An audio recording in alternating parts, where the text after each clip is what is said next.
Après avoir vu donc les principaux étages d'oxydation, principaux éléments, attention, quand je dis principaux deux fois, comprenez ce que je veux dire, hein. Quand je veux dire les principaux éléments, les principaux étages d'oxydation, ben, je ne mets pas tous les étages d'oxydation, ça c'est déjà de un. Et deuxièmement, quand je dis les principaux éléments, je, mets- je dis, je prends les éléments essentiels qui sont les plus utilisés, voilà, au laboratoire de chimie, voire chez des étudiants, voilà, dans une école.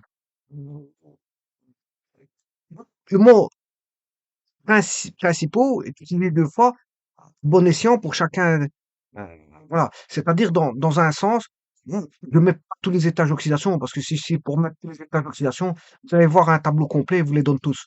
Voilà. Donc, moi, je mets les principaux étages d'oxydation des éléments, ça c'est de un, mais je mets aussi les principaux éléments, je mets tous les éléments du tableau de Mendeleev, c'est ça que je veux dire. Comprenez-moi moi bien ce que je vais faire passer comme message. Bon. C'est pour ça, par exemple, si je prends le bismuth, moi j'avais mis les étages d'oxydation du bismuth plus 3, le bismuth il peut avoir plus 5 aussi, et voilà. C'est pour vous dire que c'est le principal, c'est plus 3. Voilà. On va dire ça comme ça. Maintenant, après avoir mis les valences des métaux ici, monovalent, bivalent, trivalent, tétravalent, je vais mettre la valence des non-métaux.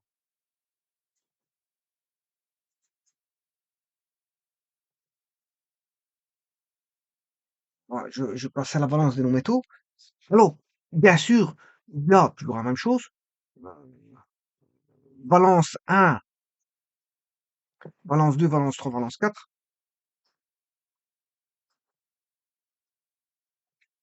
Je mettrai valence 1. Alors, je vais décomposer mon tableau en quatre parties. Valence 2, 3.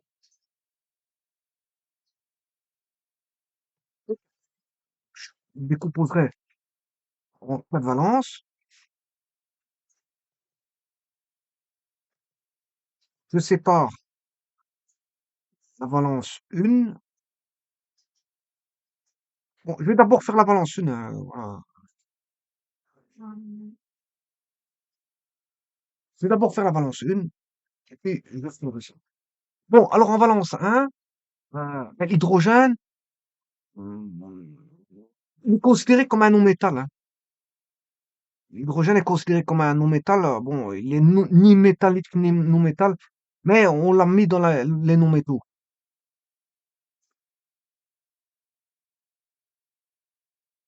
On l'a catégorisé dans les métaux, dans les non-métaux. L'hydrogène. Pourtant, il fait partie du groupe 1A. Je vous le dis tout de suite. L'hydrogène, il fait partie du groupe 1A. Voilà, il est catégorisé, voilà, dans les non-métaux. Donc ici, je mettrai, ce sont les non-métaux. Balance des non-métaux.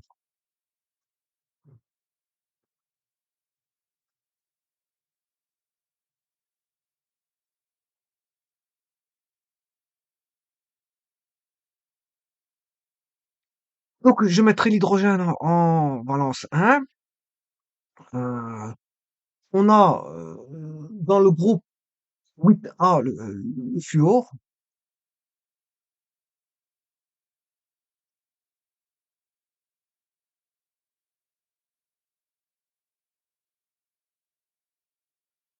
Euh, dans le groupe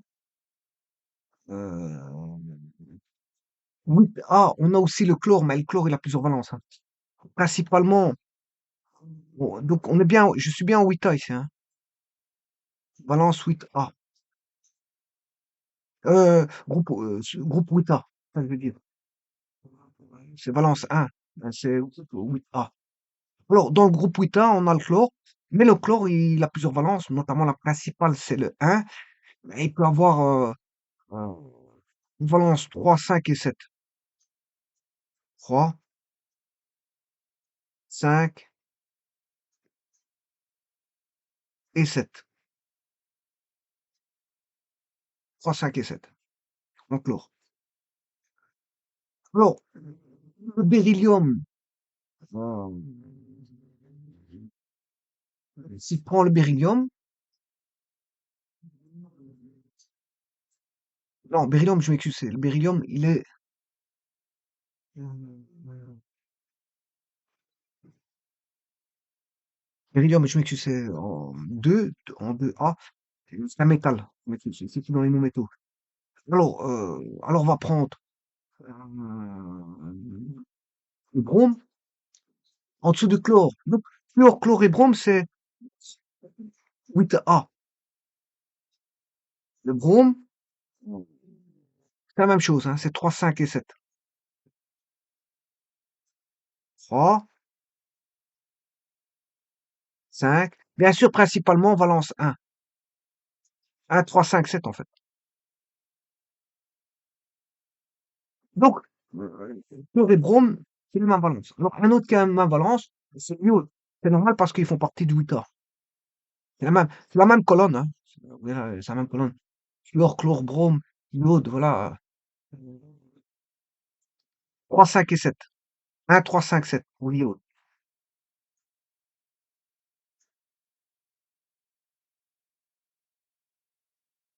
1, 3, 5, 7. En valence 2, on trouve un élément très important qui est du 6A, voilà, qui est le soufre. Voilà. Mais le soufre, il a pas que la valence 2. Voilà, il a pas que la valence 2.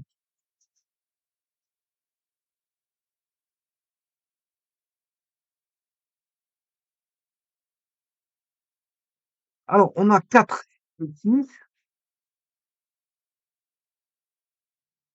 4 et 6, valence 4.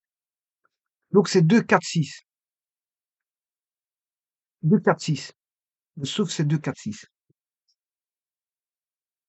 De valence 2, valence 4 et valence 6. Mais attention que le soufre n'a jamais la valence 2 avec l'oxygène, hein. Le soufre n'a jamais la valence 2 avec l'oxygène. Donc, le soufre n'a jamais la valence 2 avec O. Il n'a jamais la valence 2 avec O, le soufre. Alors, je prends un autre élément, ben, en valence 2, en non métal, c'est l'oxygène. Alors, je vous rappelle que l'oxygène, c'est valence 2, mais il peut y avoir des autres valences, hein. Par exemple, pour les peroxydes, c'est moins 1. Donc, ça veut dire que c'est valence 1 avec les peroxydes, c'est valence 1. Avec les peroxydes, c'est valence 1. Alors, les peroxydes, c'est quand on a un radical ROO, par exemple, HOO, H qui est H2O2, le peroxyde d'hydrogène. Voilà, là, la valence, elle est de l'oxygène est moins 1. C'est-à-dire, je m'excuse, l'étage d'oxydation est moins 1. L'étage d'oxydation, c'est avec des plus et des moins. Voilà, et on explique d'abord la valence et puis les étages d'oxydation après. C'est plus facile d'expliquer la valence et puis les étages d'oxydation. Donc, euh, la valence peut être plus 2 pour l'oxygène, mais pour les peroxydes, c'est 1, valence 1. En valence 3, on va retrouver dans la famille 5A l'azote, il fait valence 3, mais il peut faire valence 5. L'azote peut faire valence 5. L'azote, alors, le phosphore, il est toujours dans le 5, dans le 5A, dans le 5A.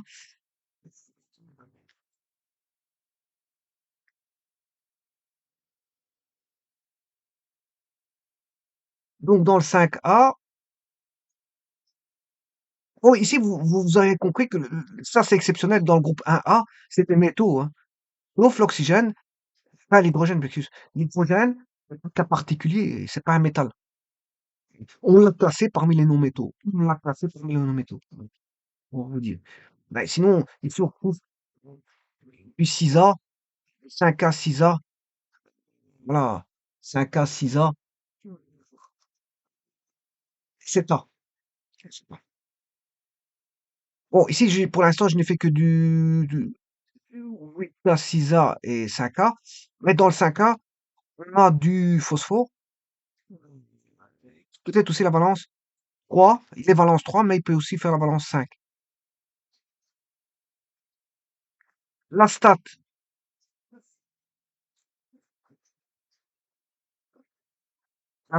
non, je m'excuse, pas la sel. Euh, Arsenic, AS. Alors, l'arsenic, en dessous du phosphore, hein. Donc, azote, phosphore et arsenic, c'est tout 5A. Voilà. Et encore une fois, c'est la même chose. 5A, voilà. C'est valence 3, mais peut-être valence 5 aussi.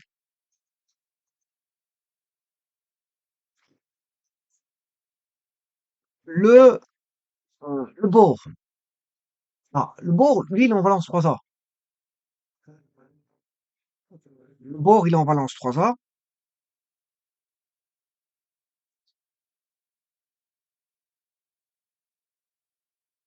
Alors, en valence 3A, on trouve des métaux, hein, comme l'aluminium, le gallium. Mais le bore, bon, fait partie des non-métaux. On l'a classé parmi les non-métaux. Donc, ici, c'est valence 3 pour le bore.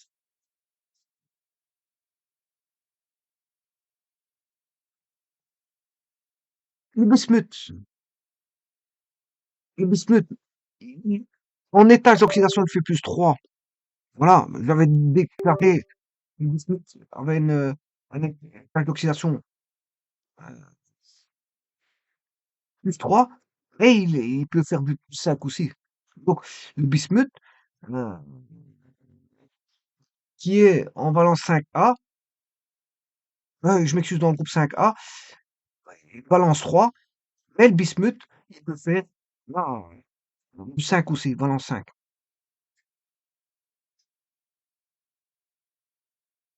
Voilà, donc en fait, vous voyez que ils font soit du 3 ou du 5, hein, en 5A. En 5A, c'est valence 3 ou 5. Hein. Donc, en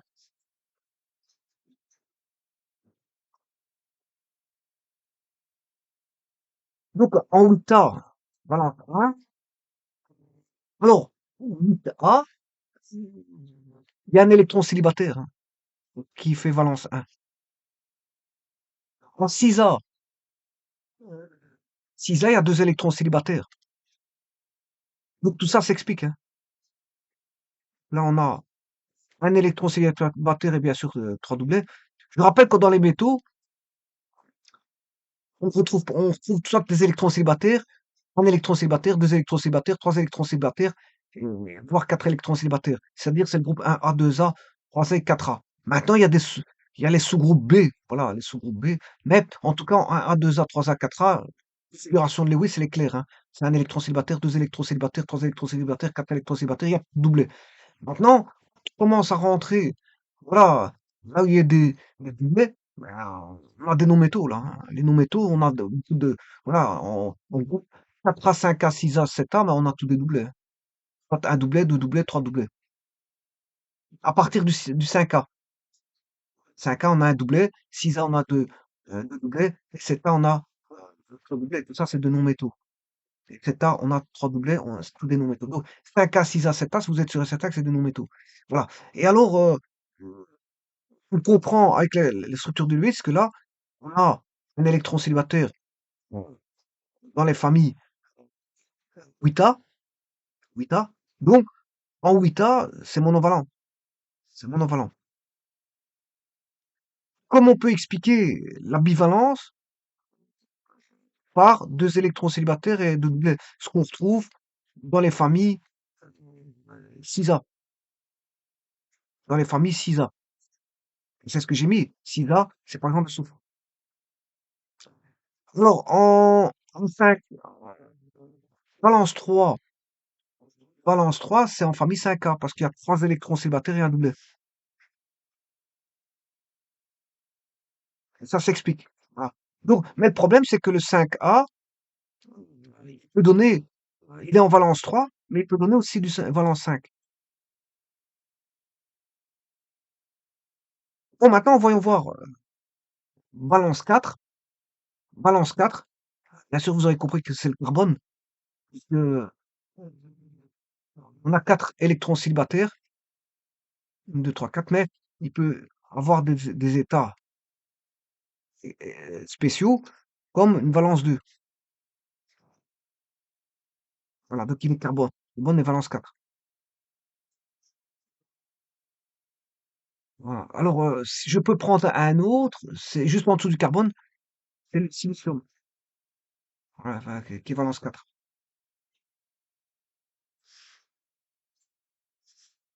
Donc, tout s'explique hein, par la configuration de Lewis. Hein. Les valences peuvent s'expliquer par les configurations de Lewis. Donc, je peux répéter, hein, soufre. euh, Alors, l'oxygène, il est en 6A comme le soufre.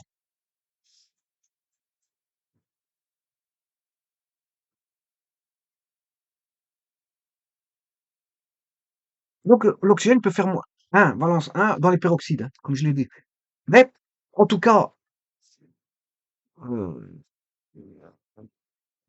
vous voyez qu'ici, on a, oui, attention qu'ici, j'ai pas marqué le carbone, il est en 4A.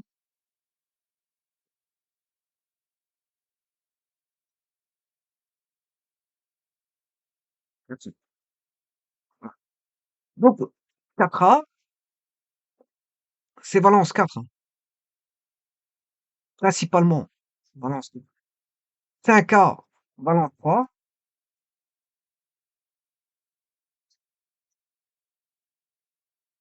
Il y a un cas particulier qui est en 3A, qui est le bore, hein, voilà. 6A, valence 2. Et 8A, valence 1. Alors, 8A, je vous rappelle, encore une fois, 8A, c'est un électron célibataire et 3 doublés. Voilà le 8A. Le 6A, c'est 2 doublés, 2 doublés, 2 électrons célibataires. Donc, c'est valence 2, si vous voulez. Voilà. Ici, c'est valence 1.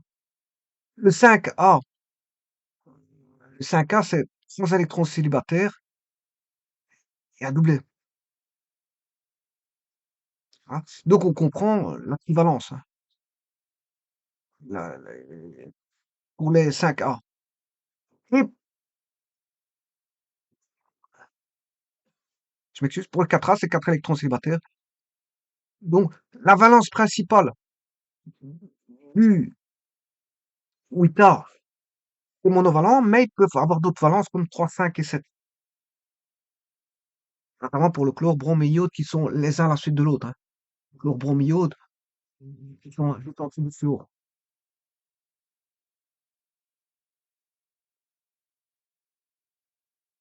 Donc, chlore, brome, iode qui sont juste les uns en dessous des autres du fluor, là, c'est constitue le groupe 8A, sont tous monovalents, mais ils peuvent faire la trivalence, la pentavalence et de la heptavalence. Pour le groupe 6A, le soufre et l'oxygène, c'est le groupe c'est une valence. Mais le soufre peut être euh, tétravalent ou hexavalent. Pour le groupe 5A, azote, phosphore, astate, et dans le même groupe, ainsi que le bismuth, tout ça c'est valence 3, mais ils peuvent être aussi valence 5. Alors il y a un cas exceptionnel qui sort de l'eau, encore une fois, c'est le 3A. 3A, parce que généralement, dans les 3A, on trouve des métaux. Ah, celui-ci, il fait partie des non-métaux. Hein, parce que le tableau, le nom de Mendeleev, il est cassé. Hein. Là, ici, on a le bore. En dessous du bore, on a l'aluminium. L'aluminium, c'est un métal. Hein. L'aluminium est un métal. Le bore est un non-métal. C'est tout comme l'oxygène ici, il sort de l'eau. Voilà, dans le groupe 1A, c'est tous des métaux. Voilà, mais l'hydrogène n'est pas un métal. On l'a classifié parmi les non-métaux. Donc ici, il y a des... Voilà, principalement, ce qu'on trouve ici, euh, vous aurez compris, ici, on a le 8A, le 6A, le 5A, Voilà. Et le 4A. J'ai oublié un A.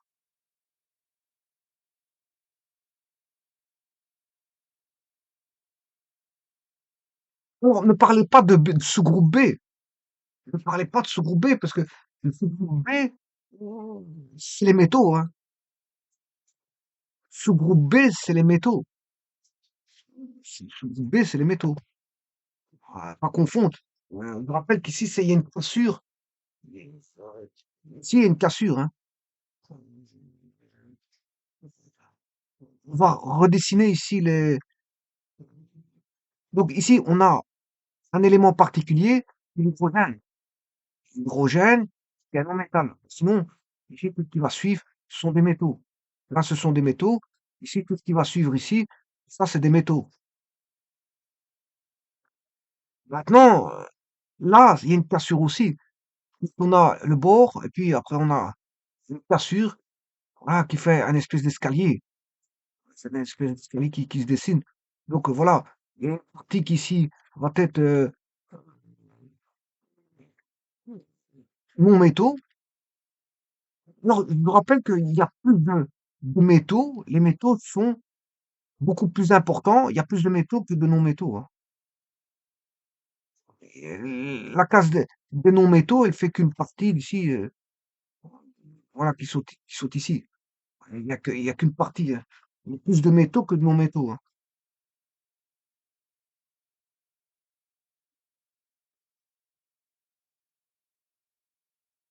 Donc, dans la famille, dans le sous-groupe B, il y a que des métaux.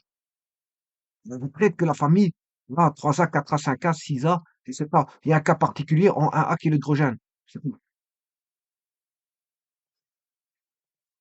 Et c'est pour ça que je prends ici, dans les non-métaux, il y a principalement 4A, 5A, 6A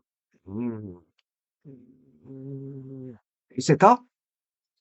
Bien sûr qu'il n'y a pas de 8A parce que c'est 7A là-bas que j'ai indiqué, hein. C'est pas 7A. Je sais pas pourquoi j'ai indiqué 8, mais ici c'est 7, hein. Ici c'est 7A. Il n'y a pas de 8. Le 8 c'est le 0. C'est les gaz rares. C'est les gaz rares où toute la couche est complète. Il peut être doublé. Donc ici, vous voyez que principalement, c'est 4, 5, 6 et 7. Alors, 7, le 7A, il est monovalent. Le 6A, il est bivalent.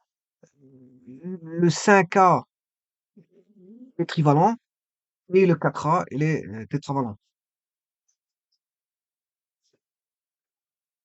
Donc 5A, trivalent, d'après la configuration Lewis, hein, voilà, trivalent. Le 6A, il est bivalent. Le, le 6, 7A, monovalent. Voilà. Et le 9A, il est tétravalent. Mais maintenant, il y a des valences en plus, hein. Des valences en plus parce que voilà, peut-être 3 et 5.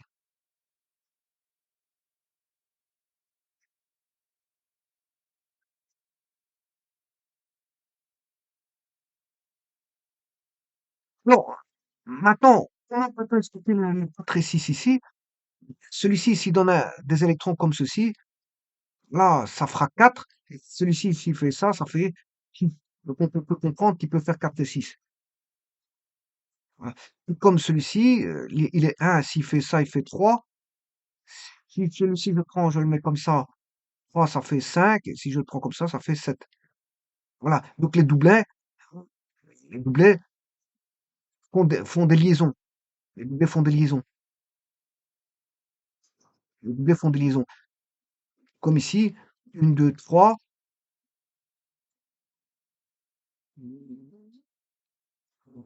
Donc, j'ai dit une, 2, 3. 5. Là, on aura une, 2, 3. Celui-ci fera une liaison 4, 5.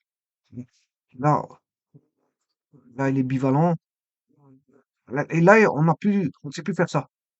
Tout ce qui est doublé peut faire une liaison spéciale. Il peut faire une liaison spéciale. Et c'est pour ça qu'on peut avoir de 3, 5 et 7.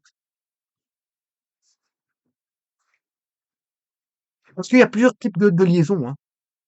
Voilà. Voilà, on peut lier des lier. plusieurs types de liaisons que je verrai, ça va expliquer ça, pourquoi on a 3, 5 et 7 possibles. Voilà. Soit on lit les électrons célibataires, ou soit on peut, les liaisons peuvent se faire exploiter par le doublé, qui donne des autres, je veux dire, valences, des autres valences. Et ce qui permet d'avoir plus de possibilités. Je vous remercie.